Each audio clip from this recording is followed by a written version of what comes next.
biteye amakenga kuko ikintu kiri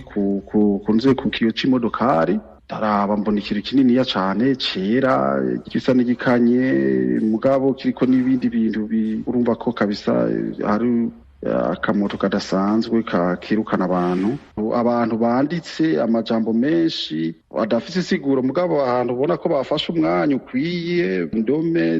zitoze ku murongo mugabo hamwe usanga zicuramye zikitse azindi ugasanga zirahagaze. Nibaza ko ari imvo za politike ntashidikanya kuko hari n'umuntu ejo bundi nibaza ko hatarenze indwi imwe yigeze kumpamagara aranganiriza ambwira ati we mu bantu baronderwa abantu bagomba kugirirwa nabi we urimwo je ndavuga ati jewe kweri aha ntabwo bamfise na gatoyi iterabwoba ndarimenyereye.